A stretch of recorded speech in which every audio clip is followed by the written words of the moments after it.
I am, unprepared, as usual. 801, May 5th, 2021. All right. Yay.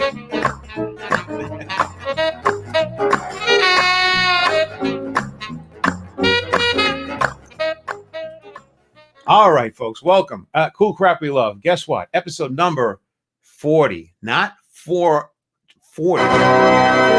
40. That's a lot. Yeah. That's 40 times I've done this over this lockdown. And by the way, you can tell now I'm in a child's bedroom here somewhere. I guess I'm looking for my adrenochrome fix. You can tell from all the hair I have. Yeah, I should get off of that. So, hey, welcome. Episode 40. Tonight is really special because tonight we have a special guest, which is going to be about, he does impersonations, lots of impressions and impersonations. And we were thinking about that. And Walt and I thought, wow, that would be really fun to bring something like that on. We have a comedian friend coming on, Jim Dalakis, in just a few moments. But first, I can see there's tons of people out there watching us. Hello, everyone. Let me bring on the Mr. Walt Papaleo, the sidekick of the 40th show of Cool Crap We Love. Who's got a very goofy. Hey there. Happy Cinco de Mayo. How are you? Hey, it's Cinco de Mayo. It's Cinco de Mayo. We never had a show on Cinco de Mayo before. God, I forgot. I can't believe I got over that wall. That's you're starting off on a good level. There goes the YouTube channel. That was my Speedy Gonzalez impersonation.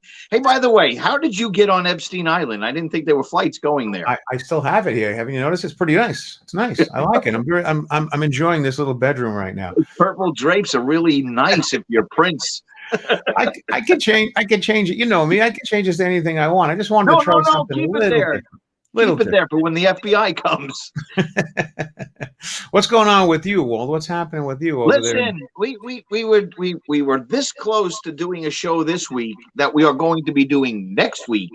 And then we came up with this idea. So what we're doing next week, we were going to do this week commercials and jingles that we used to do. That we used to grow up with, right? Commercials and jingles, everything, all the commercials, and everybody knows what they are. They're not going to be stupid commercials, about viceroys or anything like that. They're going to be commercials, So we were looking for somebody to do it, and we came up with Rodney Allen Rippey. Can't beat that, right? Can't beat that. Who even knew that guy was still alive? The cute little kid eating the Whopper, right? No, it was a Jack in the Box. No, but then wasn't he on Burger King also? Or was it just that? I don't know. I believe he was on Burger King. I think it was Jack in the Box. But anyway, he was on a lot of other shows like Love Boat and all of that stuff. Mm-hmm. But he couldn't do it this week. So we decided to switch gears because we're good at that. And we came up with the impersonation.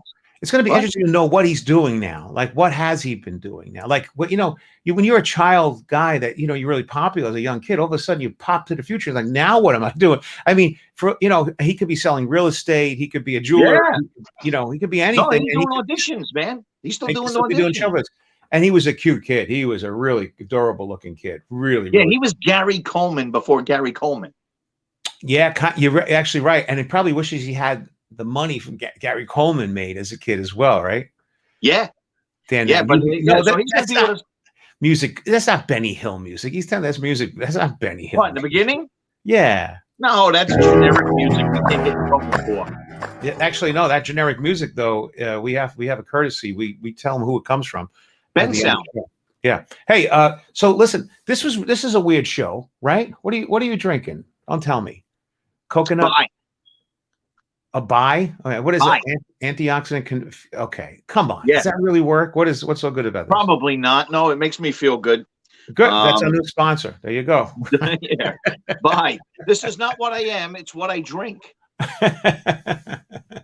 I believe you're both. Are you drinking? You become by. Yeah. Look at all of a sudden somebody changed the background.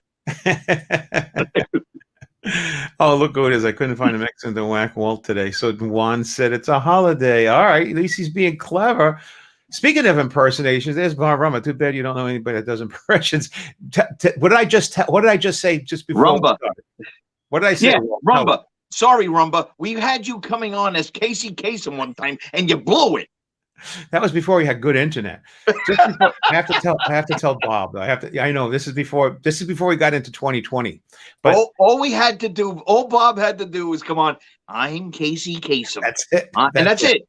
That's all he had to do, like 5 times, and he couldn't even get that. But I have to let Bob in on it. Just before the show started, a few minutes, we were talking about the great Jim Dalakis comedian. I just said, we should have had Bob Rummer come on because Bob Rummer does impressions of a million things. He really is a great impressionist. As a matter of fact, he'd probably give Jim Dalakis a run for his money. Well, why don't we then bring him on? Well, that's what this show is about. I'll bring him. We'll bring him on if you want. I'll send him a link. I have a link here. I'll send him a link, and we'll bring him later on. All right, I'm putting an invite link into the Facebook thing, and don't take any other people. Just Bob Rumba. I don't want Cimino back on here. And who's John Cimino? Oh, John Cimino? You mean is John? Is that guy who wanted to kill you? Is that John? Yeah, Cimino? That's him. That's to kill you. That is him. That is the sperm that got away from Ted. I want to cut that. I want to cut some of that hair off. All right, so we want he'll come and try to kill you. We'll both hold him down and shave his head. It'll be very. Yeah, I love that. I love that. All right, so Bob, if you want to come on and do an impression later, there's a link in there that we can bring you in on, and you know how to do it. But knowing Bob, he's probably driving around or going somewhere or eating or whatever. Who knows what he's doing? I'll bet he's in his kitchen from 1943. So? Yeah. Okay. So listen, how we came up with this is kind of silly, right? Because when we grow up, we're almost the same age. I'm only like 10 years younger than you, right? So when we grew up, my chin is only 10 inches smaller than yours. I do have some chins here, but this is real. That over there is fake. That right there is fake. I don't know, man. This is by the way, that is some really nice smile you got going there, pal. You like that smile? I've been working on it. That is some nice front teeth you got going there, Pally. I have a dim switch on the top level. I have a dim switch on my top teeth, and my bottom teeth actually is a little different. They're a little different. But let me tell the people out there the story real quick. No, so we were going to do a show last week, but we couldn't do a show last week because John had to go pick up his teeth. So John had to not only did the doctor not have his teeth, but John had to go pick them up in Brooklyn to bring them to the doctor that was putting them in.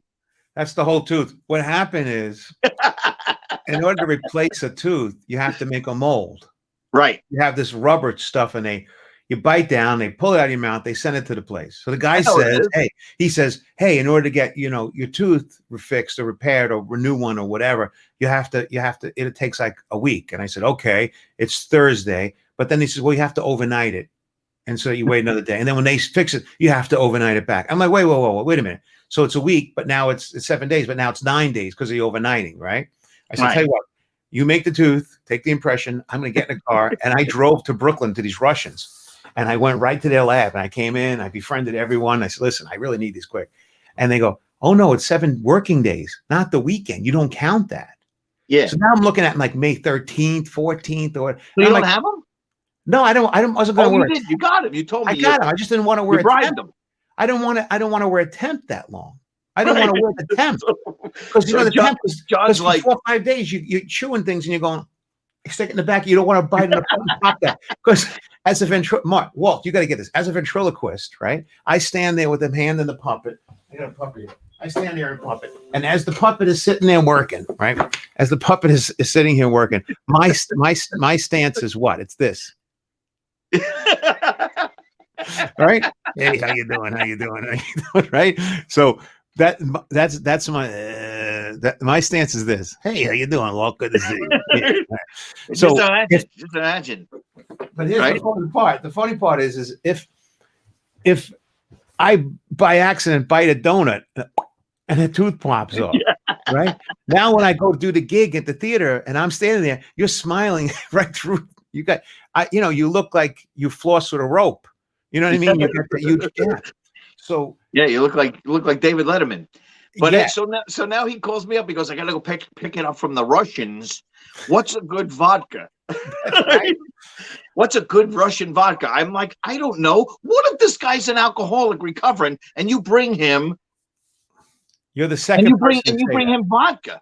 You're the second person to say that. And apparently he was not an alcoholic. He was a crack addict. So we were okay. Right. But So you got him Russian crack. the Awesome. point is, this is the funniest part because I don't know. I go to Brooklyn. I go to a store to buy alcohol, which I'm not a big alcoholic.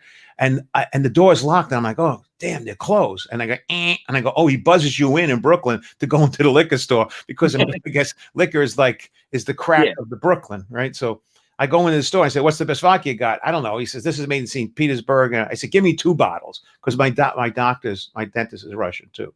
So so I buy these 2. I spent $100 on these 2 bottles of vodka. I don't know what they are. St. Petersburg, whatever, Russia. Yeah. And I go to Dunkin' Donuts to get coffee, and I buy a dozen donuts. So I go into the place. Now remember, it was supposed to be like 10, 11, 12 days. I went there with my tooth on Thursday. I come in there and pick it up on Tuesday, yesterday. All right.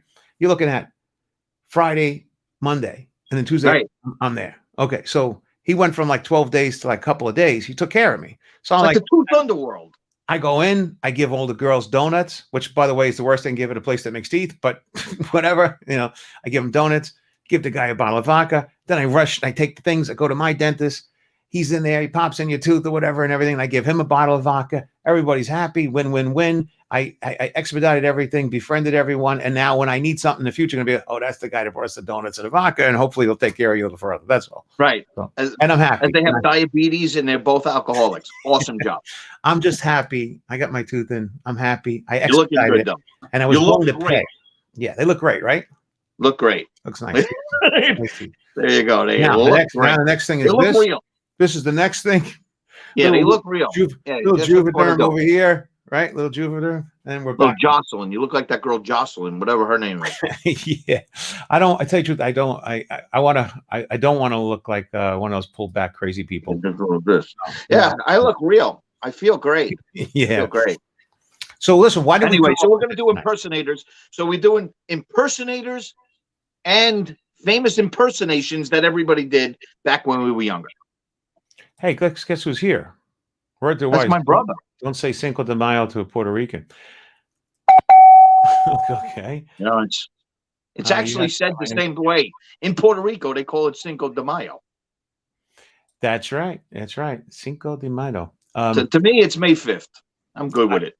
Today's another day also. Besides Cinco de Mayo, today is also, I believe, Mental Health Day or something. Ooh. You ever hear that?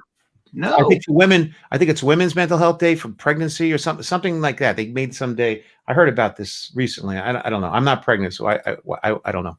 Anyway, good night. You guys have been great. It's been fun. So why do we come up with this? When we grew up as kids, who did you watch? I mean, I watched several people. There's one person that really, really stuck out, and who was that, Walt? And that to me was Rich Little. That I totally agree. Rich Little. Rich Little was the quintessential impersonator. He did everybody. But the problem with Rich Little, now that I'm older, is that Rich Little's impersonations of everybody sounded like Johnny Carson. He did. Doing that impersonation. Yeah.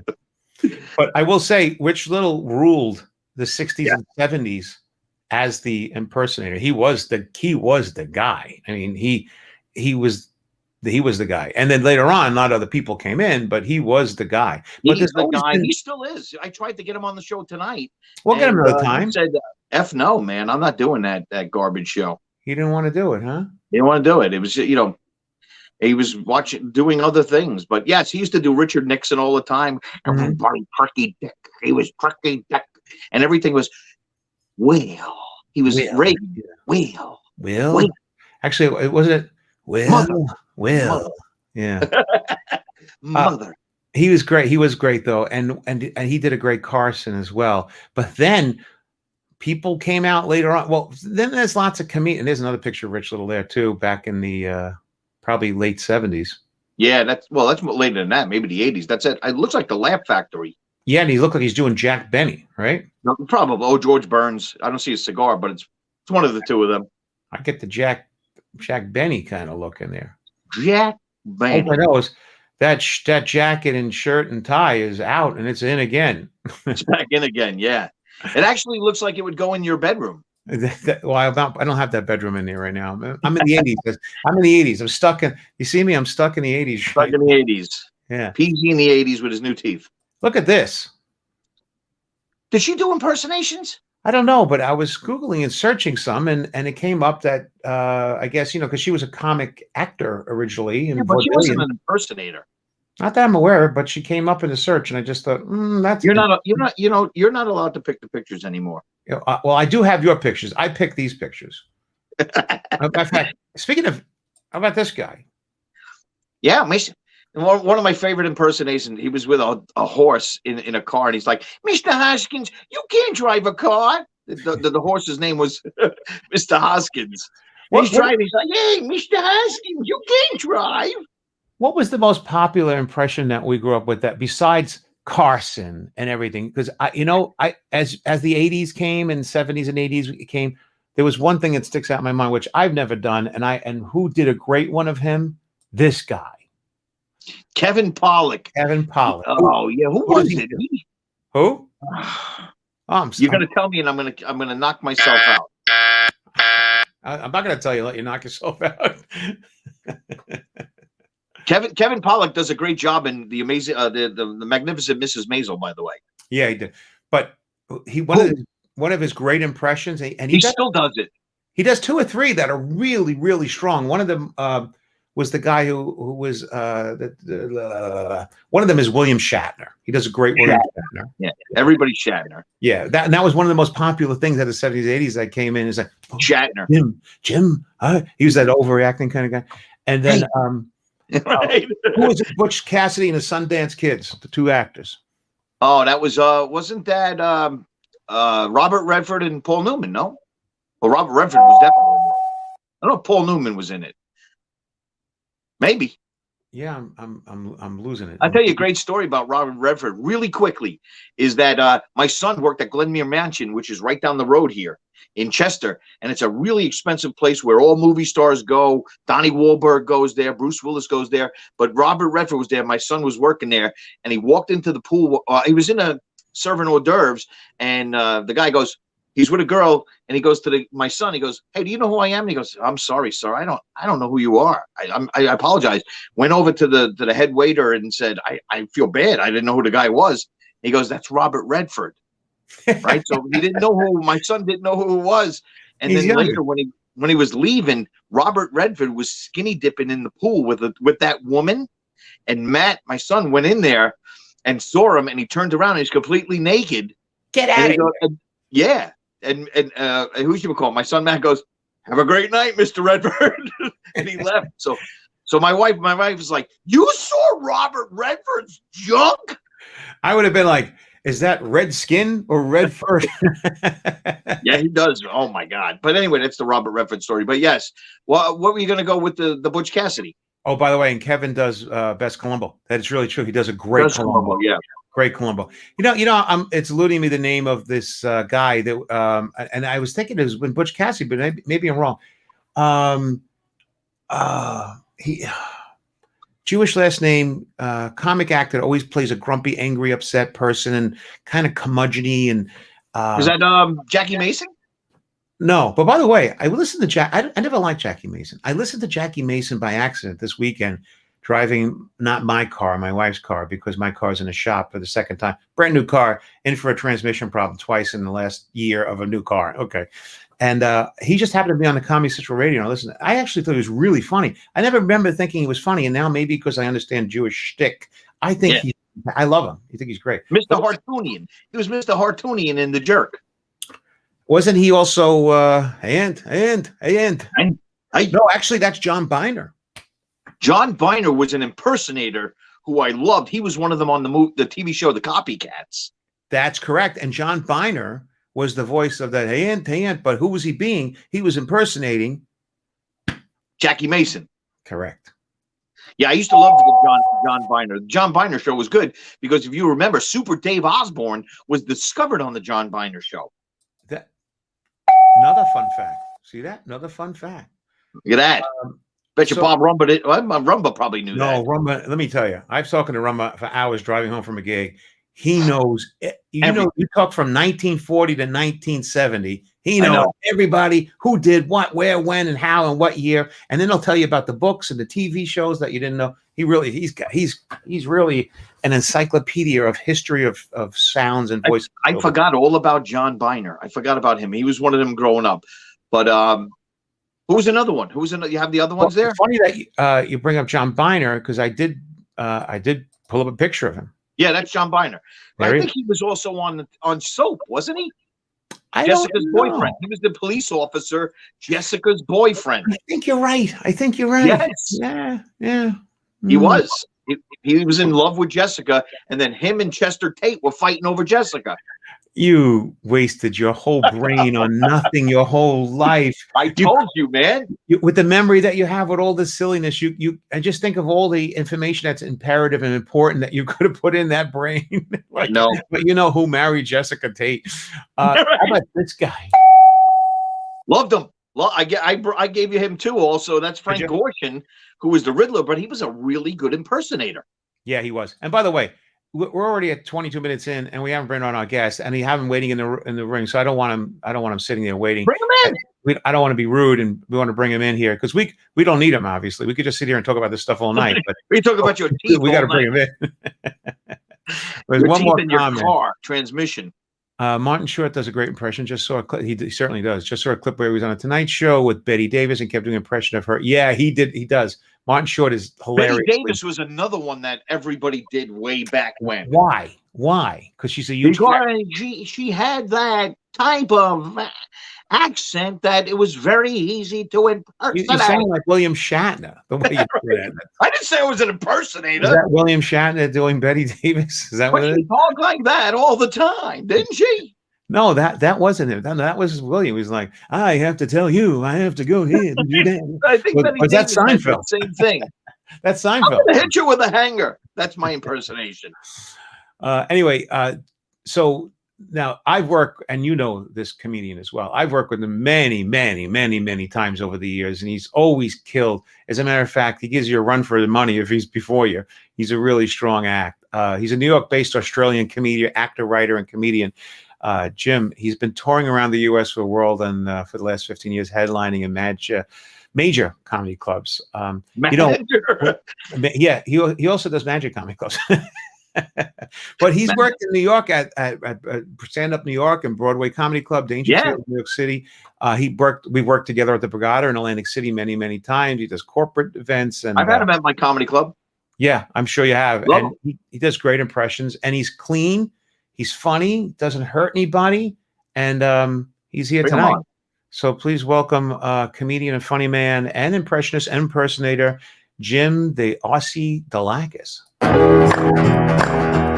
There it is. So even you put him to sleep. I fell asleep there reading it too. G'day, gentlemen. How are you? All right, Jim. Jim, where are you? Where are you? At this moment, I'm in Pennsylvania. Ah. Yes, with a friend. Impersonating a farmer? So Jim's got all these nice places like Australia he could go to. Yeah. He's in Pennsylvania. That's nothing wrong with Pennsylvania. It's very pretty. It's very pretty. I think, Jim, actually, you slept at my house when you came over from Australia for a couple of days. I did. Once, I remember there was. Yeah, you were one of the first comedians that I worked with, and you took me under your wing, so to speak. And it was. And your ass hurt? A little. Did yours? Pink bedroom? Did yours? Did yours? Yes, it did. No, but I think I remember. I'll never forget. We worked together like. I think we worked together far away. Yes. And you were living. I don't know where you were living, but we came home like 4 a.m. I said you could crash here if you want. And yeah, I think you slept in like a little kid's bedroom I had or something. Yeah, and it was very nice. And I thought, bedroom? Wow, if this is what comedy can do for you, holy crap, I'm in the right field. But it was a very, very beautiful room. But I do remember because it was very earlier on, probably my first month. And I was told all the horror stories. New York is mean. You're in a cutthroat industry. The comedians are going to stab you in the back. And were they wrong? Well, Completely wrong. just don't turn around. Because and John was actually one of the first guys. You actually said that I should. You were going to pick me up to go up to the gig. I think it was near Woodstock. I It was forgot far. the name of that. It was far, but it was Yeah. called Pink Flamingo. That's what I remember. I think you're right. Oh, damn! You Yeah, remember that? Whoa! What a memory! And you said you're gonna that you'll pick me up from the Mattawan station. He said, no, not the station. You said there's a certain intersection. I need you to be on the side of the road, and that's where I'm going to pick you up. And I thought, what the hell am I doing? I mean, think about it. I'm a foreign guy. I have no clue about New Jersey, Old Jersey, whatever Jersey, and now I'm having to get to Mattawan, and I'm on the traffic's just going by. I can't believe he remembers it. How many years ago was this? Yeah, that was 96. And then we got in the car. You made an impression, John. Yeah. Yeah. Well, I made an impression, right? First impressions. I didn't bring Very that important. up. I didn't bring that up to go kudos or anything or props. I just Yes, you did. I just remember back in the day. I mean, it was a long time ago, and we did this gig. We got home like 4 or 5 in the morning or something. It was really late.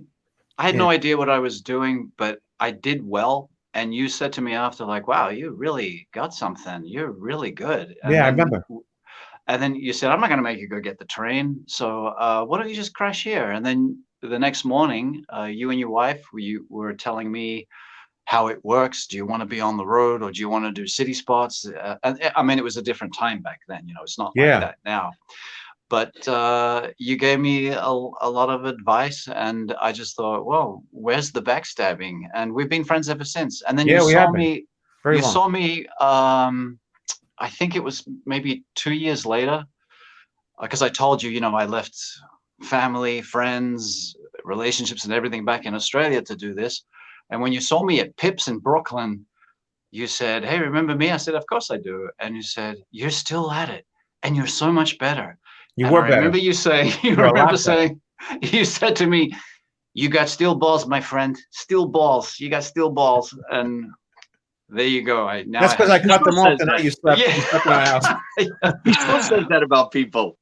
Yeah. No, he had grown like leaps and bounds over the when we first started working together. And it takes, dude, you know, this comedy business is such a gig. It's such a tough gig. It's like you really got to live the life. It's not like you just become funny suddenly and everything works out and you get a ton of money dumped onto you. It's a process of getting banged on the head with a shovel every day for so many years, and all of a sudden when you hit it to the top, people are like, "Oh wow, he just came out of nowhere." And it's like, you know. Yeah. What's that saying? It takes 20 years to become an overnight sensation, or whatever it is. Very, very true. Very true. Was, so Jim, growing up, who were your idols? Like, who were your impersonation idols? I would say the very first one was from, I remember my friend said, "I know you like comedy." I guess I was 19 at the time. He said, "I know you love comedy. I know you like American humor. This guy's really funny. You got to watch it." So he puts the tape in. You remember tapes, everybody. So he puts the tape in, and I laughed so hard that I was actually on the floor. I thought I was going to die, and I was curled up, and I swear to you, I was going, "Turn it off, turn it off," because I thought I was going to die.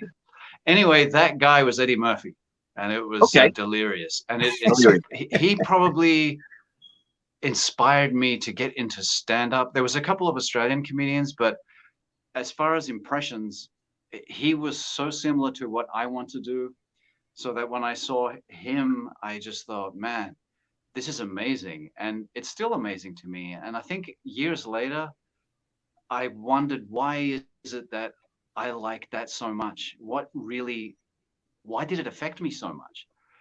Because you like red leather suits. Yeah, especially sweaty ones with handsome black men.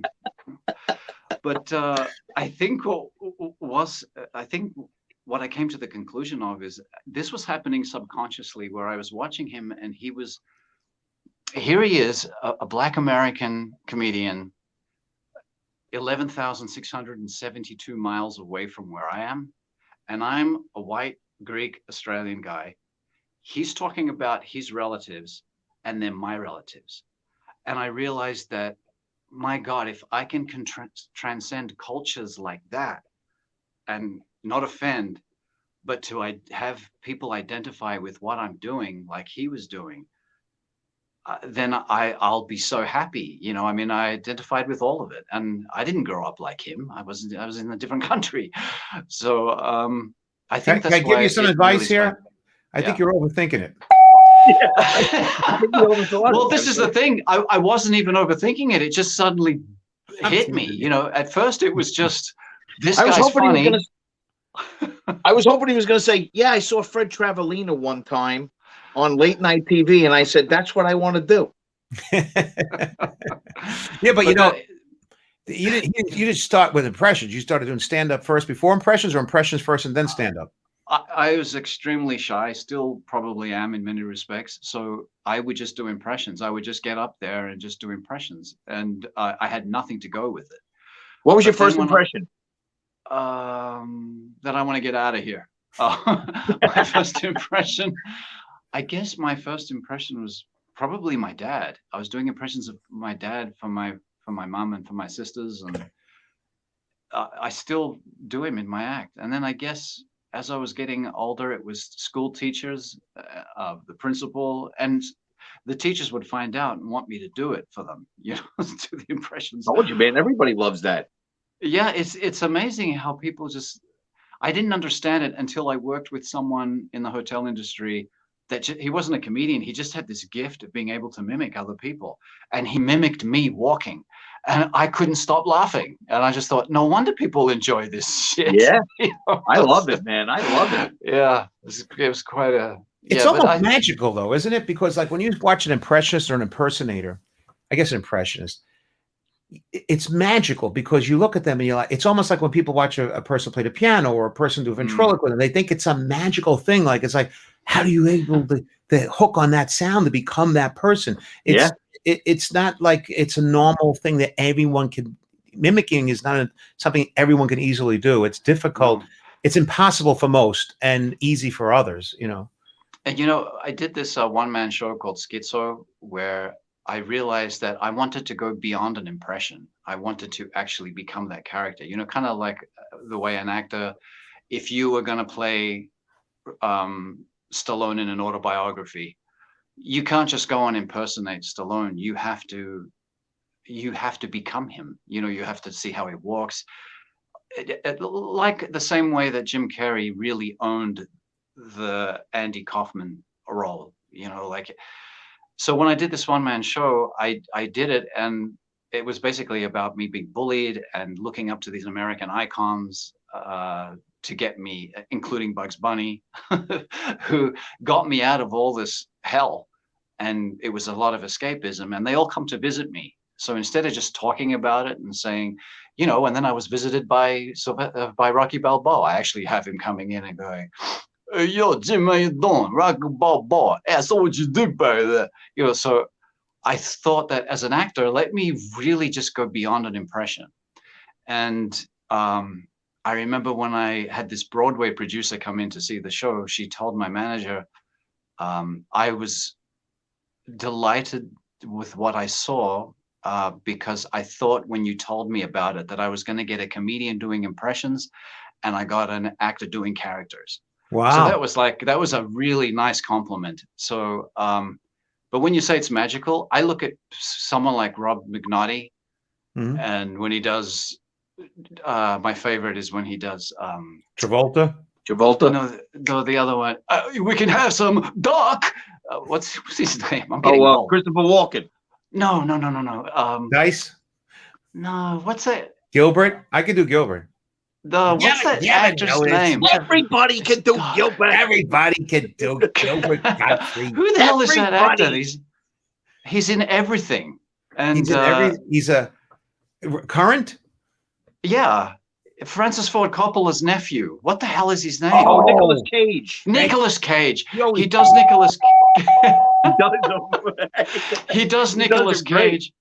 And then I'm sitting there and I'm thinking, this is magical, just like what you said, John. It's like, this is magical. And I'm thinking again, is this why people are so entertained by what I do? Because sometimes I don't get it until I actually experience it myself. And I look at someone like Rob McNaughty doing that, and I just go, "Holy shit, that's good." Yeah, I agree. You know what's great about that? And I told John this. When you do obscure impersonations, man, everybody can do Rocky Balboa. Even like a novice could do Rocky Balboa to some extent. But I think I saw you do Jack and Rose from the Titanic. Oh yeah. I mean, nobody does that. The next question is why? Like, why? Why that? Because it's funny. Okay. But don't overthink it. It's just funny. But it's obscure ones. Like I know I've because not many people do Dustin Hoffman, so I always like to do Dustin Hoffman. Right. See, not a lot of people do that, right? No. Everybody did Jack Benny. Everybody did Johnny Carson. Jack Nicholson. Yeah. Nicholson, they do. Although I think like with Stallone, there's a generic version where everyone just goes, "Oh, yo." But if you really concentrate, Stallone is different to what Rocky Balboa is. And it's the same like when I look at Jack Nicholson impressions. Have you seen like Bob DeBono does Jack Nicholson and he becomes Jack Nicholson? It's scary. Because I remember I was really depressed in the car once. We were going to a gig and I was going through relationship issues, and then he knew I was upset. So as he's driving, he starts going, "I see you have a penchant for stupid women." And he's just, I mean, I can't do it like he did it, but he was saying words like Bob DeBono doesn't say that word. Yeah. He was like he was possessed by Jack Nicholson. So there's the generic impression, and then there's people like that who just completely go off into this is interesting to me as a comedian, but maybe I don't know if other people care about this, but to me this is interesting. So you ever notice a lot of comics that do impressions, they'll say, "This is Jack Nicholson doing so and so on a boat smoking pot," or whatever. It's always like this set up and that set up to get to the comedy town. And it's been a very standard thing for many, many years. And what do you think about that premise, and do you do it? I don't do it. I just like when I became less shy and decided not to hide behind the impressions. And that's because I watched Rita Rudner was very popular in Australia. She used to come to the country a lot.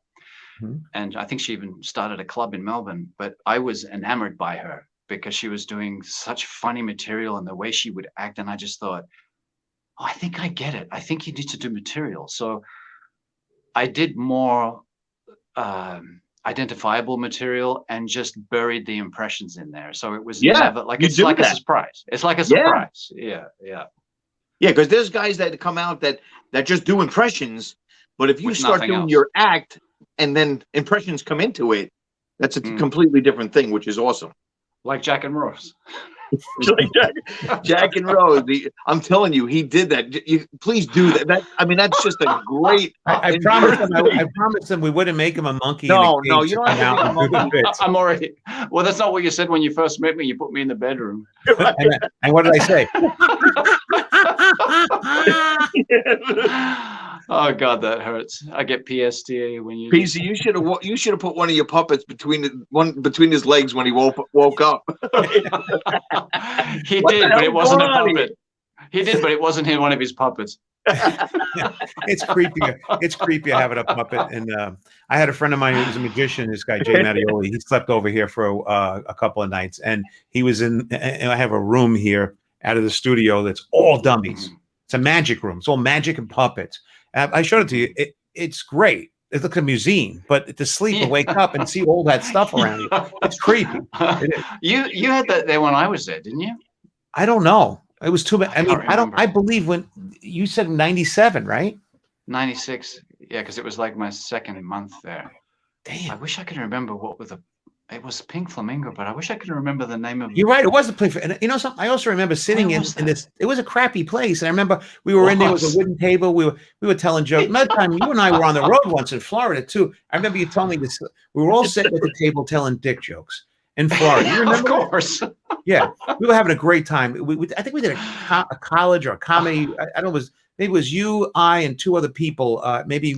Oh, yeah. We did. I don't know if it was a college or if it was one of those senior centers, but I think you were the one that actually got me the Oh yeah, I gig. think I was the one to put it all together.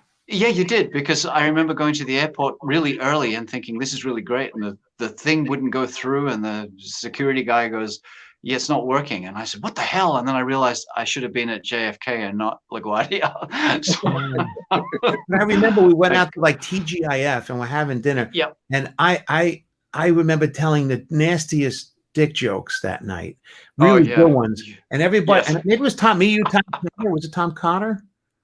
Maybe I don't know if it was Tom Cotter, but it was 3 or 4 of us. Maybe it was. Maybe. I just remember you and I, and then everyone's telling nasty jokes, and we came to Jim, and Jim goes, "I'll never forget this joke," because I remember thinking, "What do you mean? What are you talking about?" It was, the joke was, two cows are in a field. That's my favorite joke. Two cows are in a field. They're chewing grass. One gets up, looks around, and goes, "Moo." And the other one goes, "Oh, you bastard. I was just about to say that." I love the joke. I remember thinking, that is so you. It's so offbeat of a joke. Like, it's not, and I'm doing like mine. I'm doing like, we're doing lesbian and dildo jokes and all kinds of crazy stuff. I have plenty of those. With this one.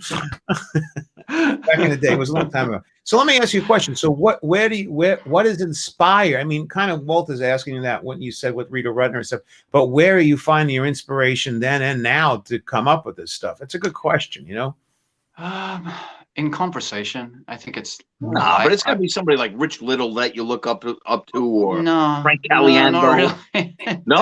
No, I don't look. No, I think the inspiration just comes about from, if I really love something. If I like, I got, during the pandemic, I started watching Supernatural and just breezed through that. I'm just so enamored by Sam and Dean. I don't even know what it is. Yeah, exactly. It's a very cultish. It's got a cult following. We watch it. Yeah, it's on Netflix, but it's but now I feel like I can impersonate them, because it's almost as though, you know how with comedians we always say that we make fun of that which we respect and admire the most, and it's like with impressions. If I really admire or love someone that's inspired me, it's easier to do the impression of, so but I don't know, I think it really is just conversation now. I don't think the people I looked up to, I still look up to. I lied. It's not really impressions, but I do look up to Dave Chappelle, as does probably every other comedian under the sun. See, that's fair.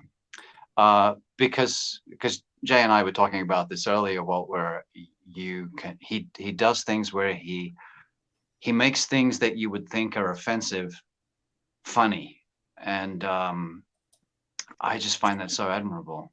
And there are others, like Jim Jeffries does it too, the Australian comedian. We actually worked together, and I can't even remember. It's very sad. Is that the Pink Flamingo? I think you guys went back. Yes, that's it. But I just really admire that they can do that. I look up to those kinds of comedians that, and I guess even people like, I watched his latest special. Who's the comedian that? Why am I going blank on everything? You're right. It is. It's like, COVID. It's the COVID shade. It's like all kind of like, not like that second Moderna shot that did you in. Is it Brian Regan? Is that him? The clean one? Great comic. Oh my God! Yeah, I watched his latest Netflix special.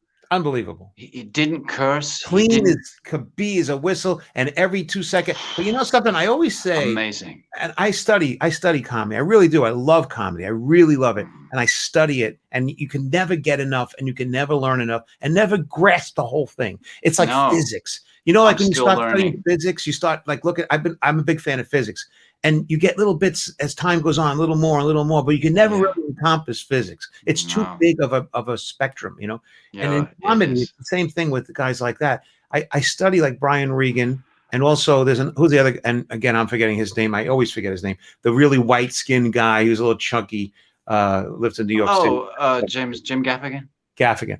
To me, Yeah, I he's look at those amazing. kind of same kind of comedians. They're very clean. They're very strong. They're every 20 seconds is a line. Everything's well written, but it's character driven comedy. And Regan to me is always playing a 7-year-old bad retarded kid. Really,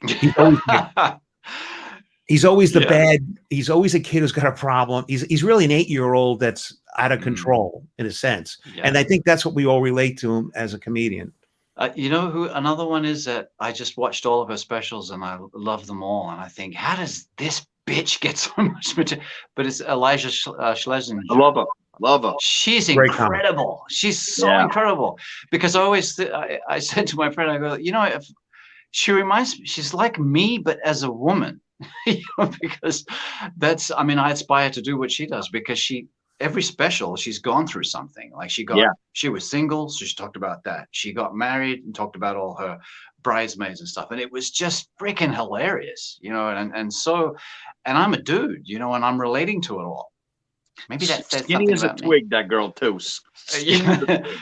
And she just did an incredibly masterful job playing Mark Wahlberg's love interest in that Netflix movie he just made. Because See, you have an advantage though, because being a comic that you could take things in your life and put them into material, that's what comics do, and that's great. I don't get that privilege because I do jokes through dummies.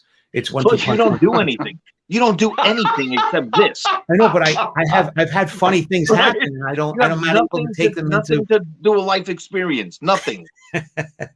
but Walt. let me just say, I'll just say it this way. Like the other day, I don't know if I told you, I swallowed a penny by accident. It may have been a quarter, and it may have been a nickel or a dime, but I'm pretty sure it was a quarter. It was large, so it's probably a penny. So I have vitamins in my cabinet every night, and every night I grab it and I take, you know, my Crestor and my fish oil and my this and my that, and I put it in my pocket. In my sweatpants, my left pocket. I do that. You do that? Because later I'm going to take them on empty stomach. And then like at 12:30, 1 o'clock in the morning, I'm hungry. I have a cracker, a piece of cheese. And I go, oh, I'll take my vitamins, drink my water. Before I go to sleep, I take my vitamins and my water and whatever. Okay. So what are you going into your pocket? Yeah. I still got my pills. I got my pills I didn't take. Hey, there you go. Thanks for reminding me. There you go. There you go. My blood pressure's going to be so mine. much I forgot better. to take mine from last night. I got mine right here. So I have mine in my pocket too, but it's hard to bring out because it's powder. But go ahead. Look at this. This is my second blood pressure pill. There you go. I forgot the day before. So, you know, I do this every night. But that day, because my car was broken, I decided, I went into my car and I said, I got to bring this into service. So I took everything out of my car. And as I'm doing it, I'm grabbing change that's in there and I'm throwing it in like a box and putting it in my garage. And some of the change is getting stuck because there's like, I don't know, maybe some Advil juice in there and candy or something. And so, and then it falls, one of the coins falls on the floor. I pick it up and I go, ugh, and I put it in my pocket and I move on. So, you know what I mean? And they bring the car and do it. All right, now it's midnight. You take the pills out, you put them in your pocket. It's, there you go. It's two. You hungry? Only if you can make Look change. at that. Oh my God. I shit you I'm not. Really? And you shit us pennies. Yeah. Pennies from heaven. So all of a sudden I put my hand in that pocket and I put them in and I went, whoa. And I was like, oh no. And it hit me, the coin, the sticky coin from the car. Did it come out? I don't know what it is. I just had a colonoscopy like 3 days ago. So I'm all cleaned out and empty in there. So I don't know if it's like stuck or not. And then I start looking at Googling about pennies. And they say if you swallow a penny and you get stuck in your esophagus, it'll turn into the acid that's in there. It'll do this, it'll kill you, and on and on and on and on and on. So anyway, if as a comic, you could take that right into a wonderful bit and make jokes all the way along the way. Mm-hmm. However, as a ventriloquist, and again, this show's not about me; it's about Dalakis. But I just want to make the point. I'm doing one. Goes back to him, Jim. Goes back to him. I don't have an ego. All right, so I think this is. I mean, it's an impersonation show.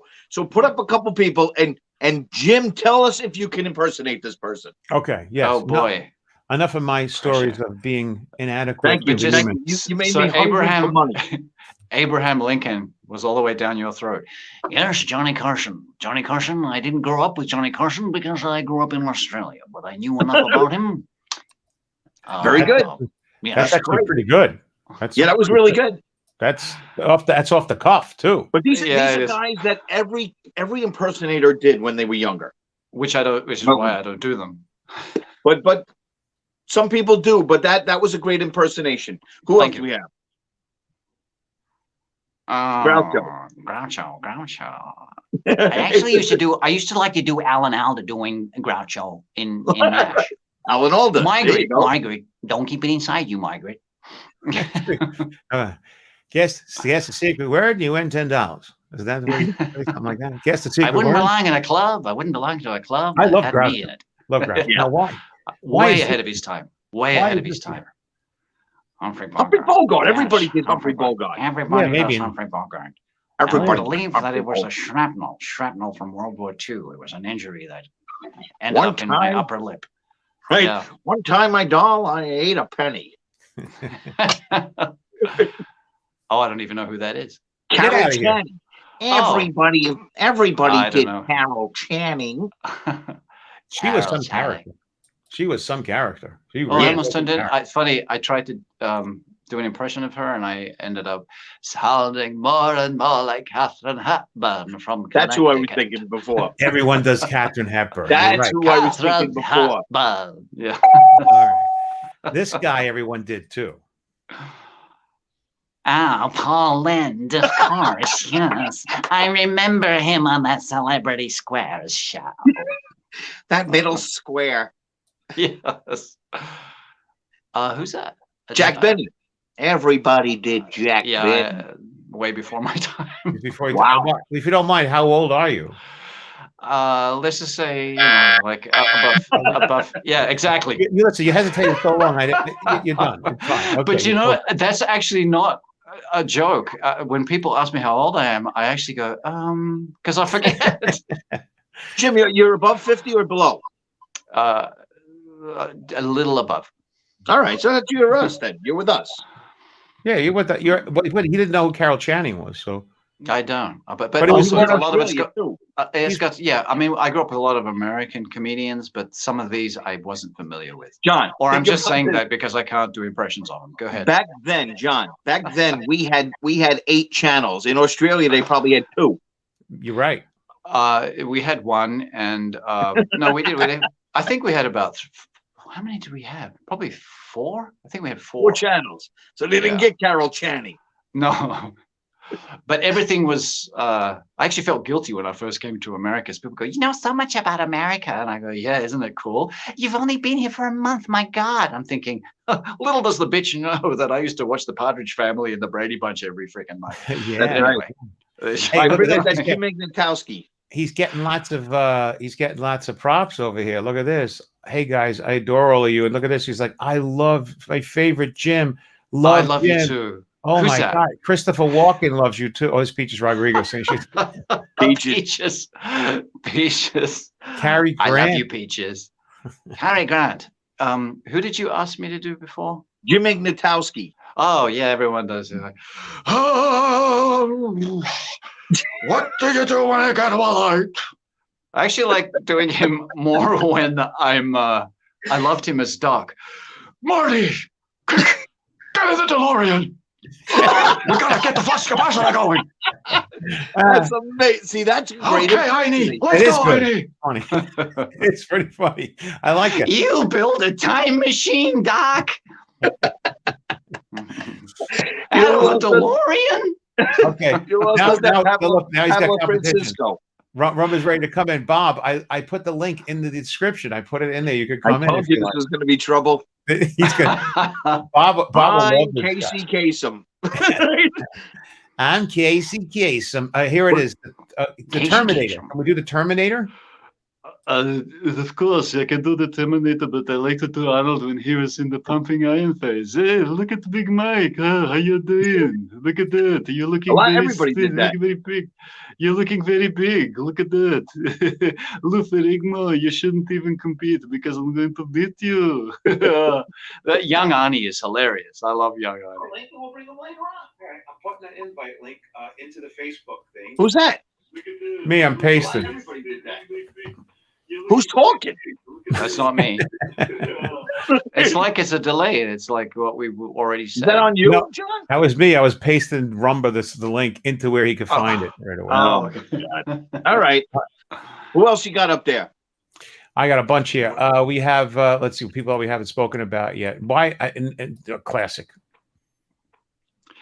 Well, I guess that I really screwed it up. But Mommy. what can you do? Mother. Nancy, what does my astrology chart say? How should I do good. this? And by the way, this is all improv. We never spoke about any of it. No. We didn't. We literally, this is like one of those speed rounds that we How make. how about this, baby? There we go. Sammy Davis. We're gonna make it. Baby. All you gotta do is put your mouth this way, and you say "cool, baby." Coco. John, you can't do it with the new teeth. I can't do it with my new tooth. How about this guy? Thank you very much. Elvis Presley. Yes, I got into this. How did you get into the business, Elvis? Well, I got into the business because I got lucky, and because I luck was in my favor, and I was lucky. I happened to be at a lucky time and a lucky place. So you would say it was luck? Had something to do with it? It was luck? No, sir, it was talent. It was the talent. I had the talent, and nobody had the kind of talent that I had. So what you're saying is talent? No, sir, I got lucky. That's great. It's really great. Perfect. Really great. And it's right off the cuff too. Look at that. Right Yes, off the sir. cuff. Now, why is he here? Kirk Douglas. Everybody did Kirk Douglas. Did they? Everybody. Kirk Douglas. Spartacus. I'm Spartacus. Everybody did Kirk Douglas back then. I don't remember the Kirk Douglas. I don't know much. Everybody was doing this guy walking. He was like, Oh yeah, I don't. Jay Moore does a great walking.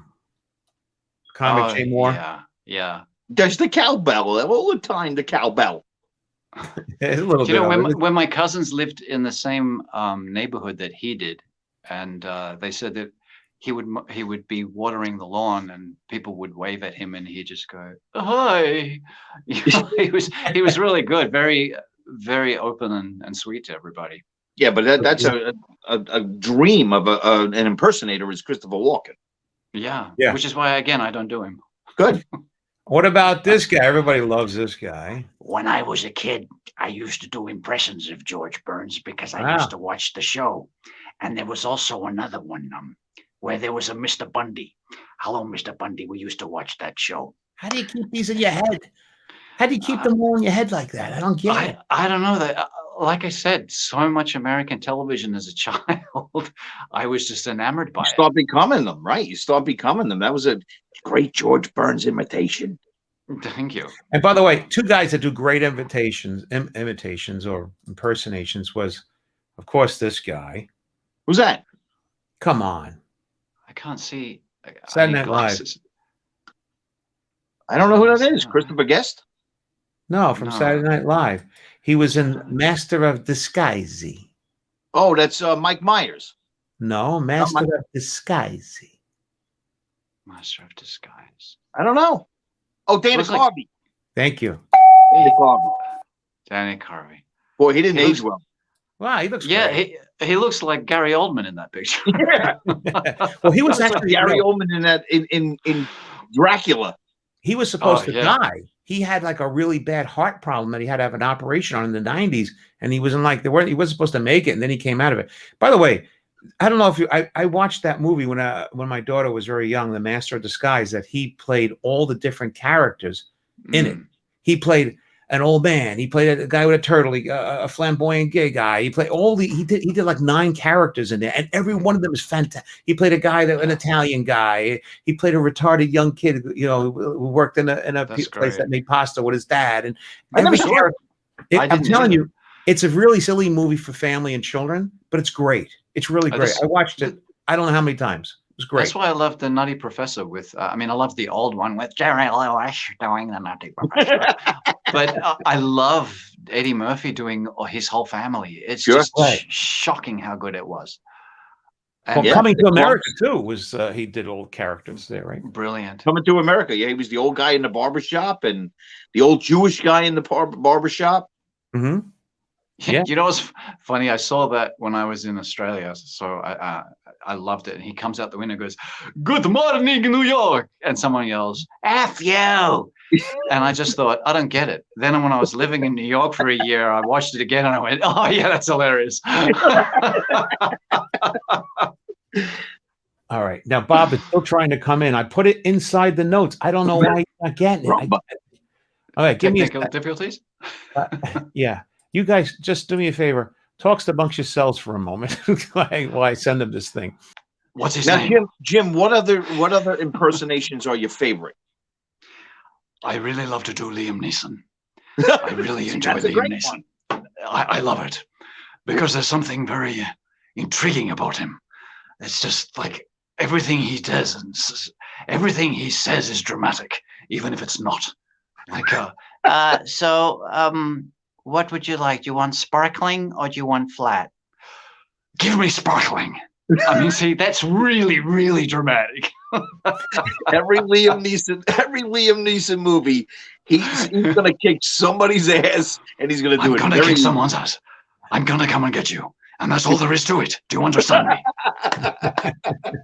And then there's the other one that I love. And I'm gonna kill you. He's always Harrison Ford. He's always like, "Where's my wife? You took my wife. I really love my wife, and I really would love some pot." Was that frantic? It was something. No, I'm frantic. That's Harrison Ford. Right, Harrison Ford was in frantic. They took his wife. Oh no, that was in. They took my wife. Oh, that was in The Fugitive. Yes, great movie. Fugitive. And the other impression I love, and it's this guy also. I had to go to the same acting school he did. Was Al Pacino. But I think it's really weird because I watched In Justice for All. I watched Serpico where he goes, "Oh yeah, you gotta put your gun down." And Al Pacino, when he was younger, he talked like that. "Put the gun down." "Oh yeah, Attica. Then he does Scarface. "Okay, you little piece of shit. Let me tell you something. I got freaking octopus coming out of my freaking ears, man. I got these Russian shoes my feet are coming through. I am a political prisoner from Cuba. I want my freaking human right, just like the president Jimmy Carter says." And then after really that, good. He never That's really good, though. He never went back. Thank you. He never went back to, "Oh yeah, what are you gonna do?"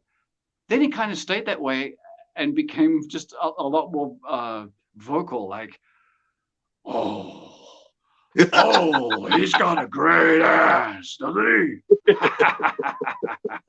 How can this guy be the guy from Injustice for All that said, that man is guilty. He should go straight to fucking jail where he belongs. The man is a slime."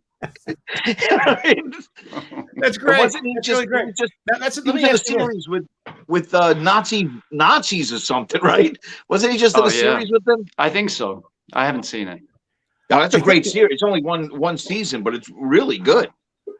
Doesn't it take a lot of energy to do this? Because, like, I know now Rumba's here at the end of the show. 1 minute, 1 hour and 4 minutes. now,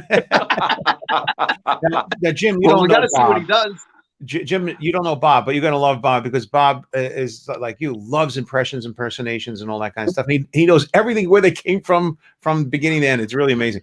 But I have to tell you that, isn't this for you like a lot of work? Like as a ventriloquist, to stand there and do it, you're holding your breath, you're pushing it out. Is this a lot of energy that you produce doing this, or is it just like effortlessly, like brushing your teeth to you? I wonder.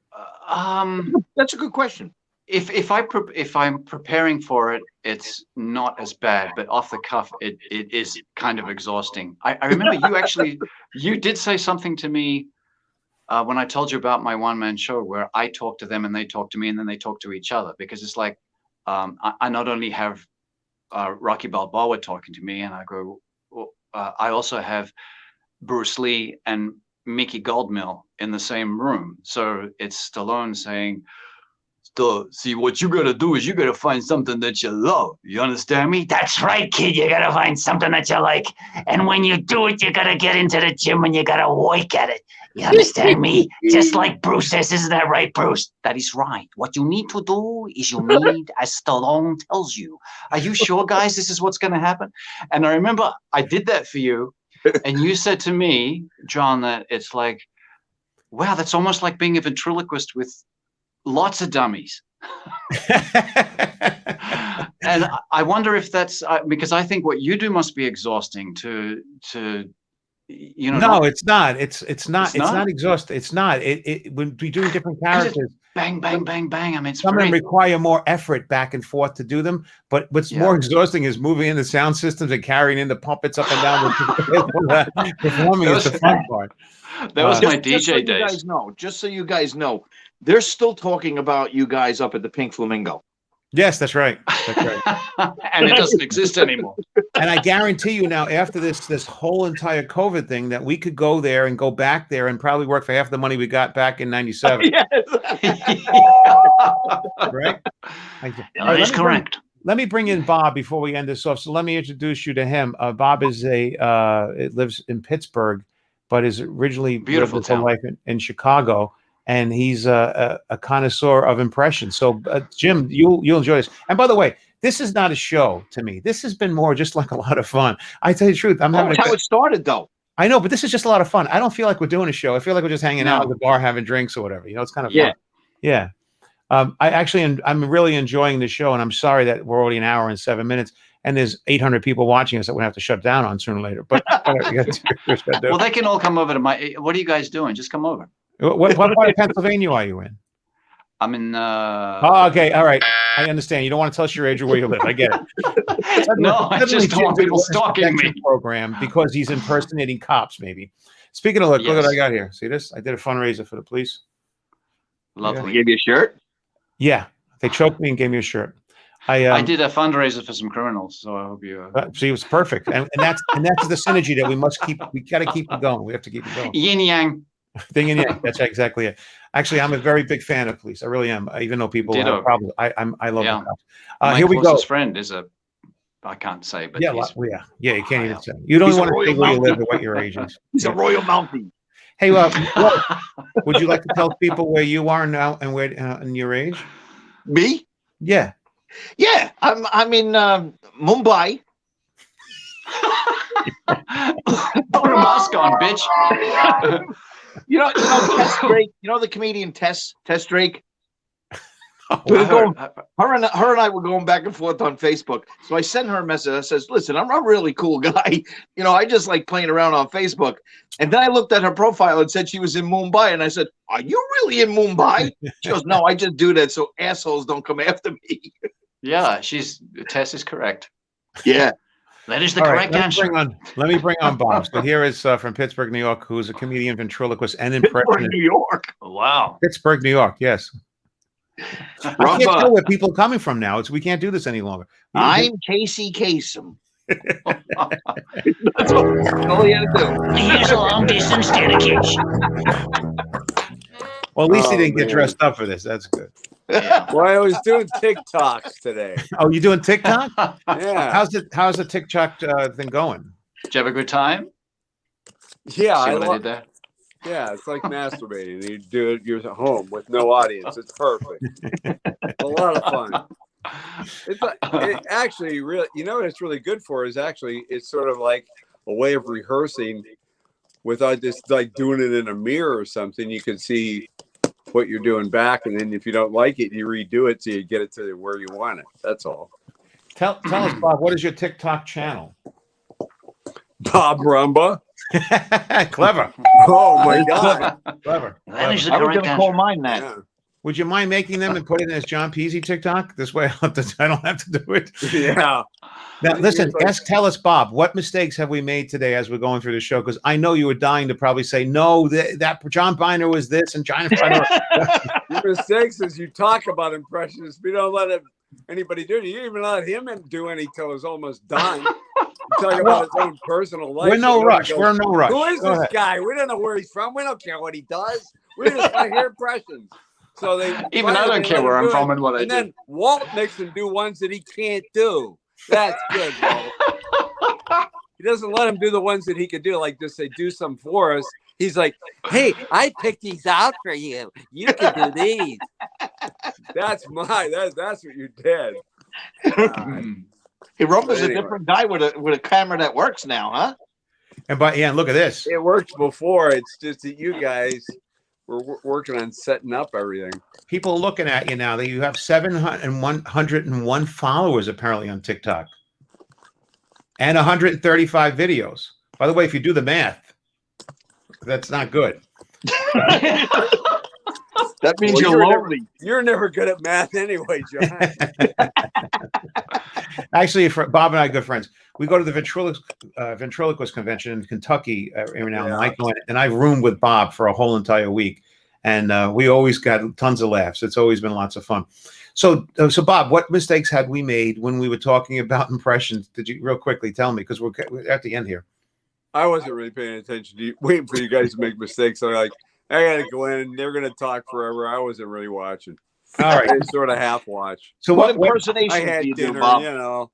Right. Let's not waste time then. What impersonations can you do that would be great to show Jim? Barney Fife. Go ahead. Hey, the hottest top security operation. Hey, let's go. I'm going to go over to Thelma Lou. She's making one of those plates of pecan fudge. Man, that was one of them doctor shows. Yeah, we've been doing that every week now for about 8 years. Never missed a week. Oh. I love it. That's great. It's good. Brilliant. I mean, let's get a picture of that. I think we should be fun. Get a picture of that. Yeah, get a picture of. How often do you get a bunch of goofballs like this all in one room? Bob, what is your favorite impression? He just did it. I like doing cartoon characters actually. So, Jim, do you do any cartoon characters? Me. Sponge Bunny and Elmer Fudd is a good one. And, Yosemite Sam. and who else we got? Marge Simpson is a good one. That's a great and one. Homer Simpson. Piggy Pig. Papa, yes. That's good. Popeye's, So wait a minute. Popeye is really two voices. Yes, there's that one. What? Yeah. Yeah. Why is Go ahead, Popeye Bob. two voices? What? Who's the cartoon characters you do, Bob? I do all the Disney ones. I could go through those real quick. Go ahead. Ah, you Pluto. Where are you, Pluto? Hi, Goofy, you seen Pluto? Good. No, Mickey. Oh, how about you, Donald?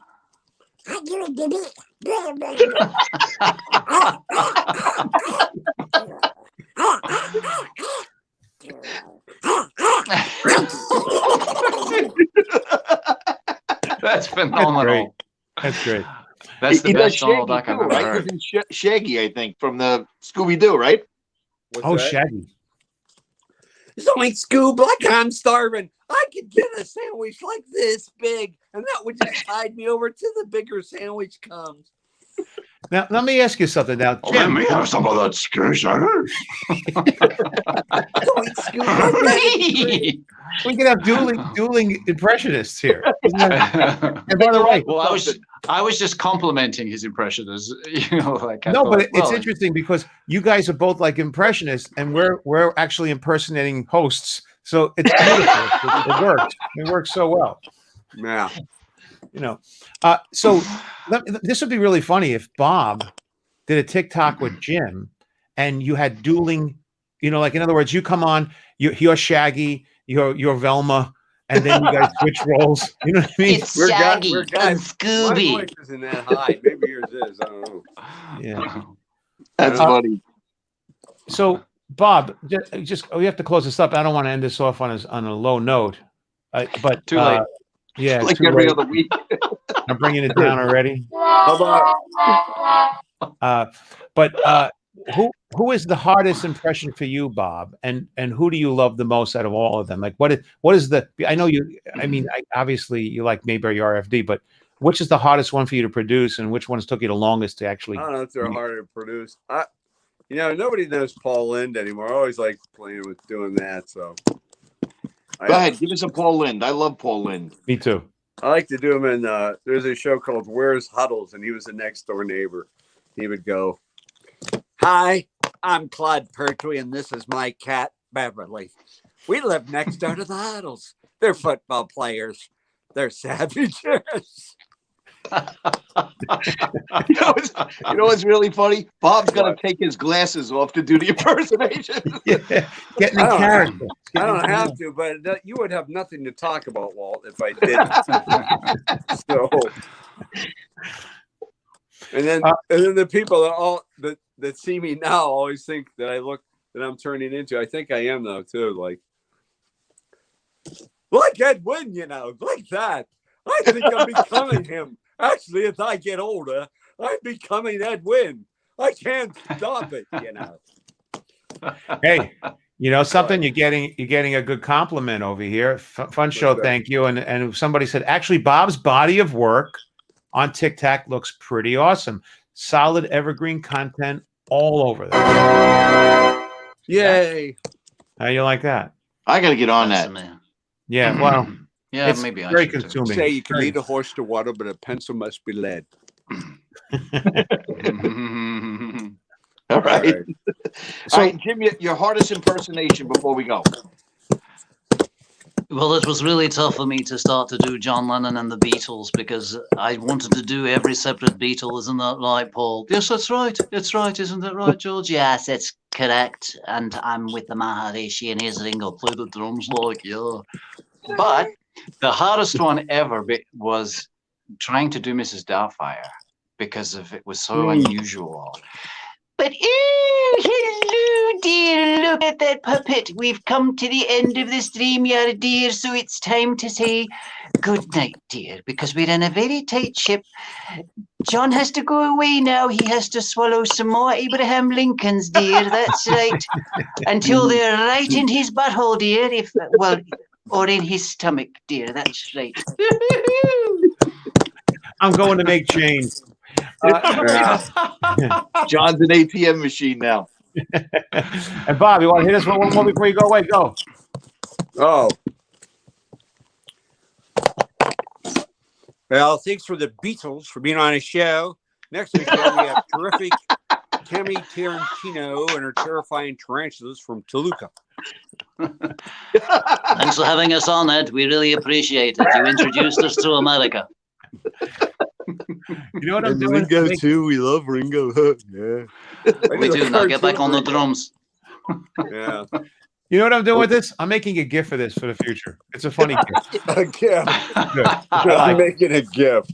I did. I just made it a gift. I just captured it all laughing as a gift. Hey, listen, this is too much fun. First of all, Bob, thanks for coming in. And I did send you the link like an hour ago. I don't know what happened. It was in the description there. I'm sorry you couldn't get it.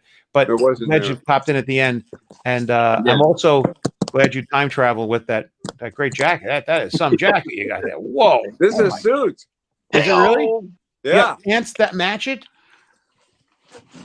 Oh, God, that's true. Oh, wow. It's the same wardrobe as one of your dummies.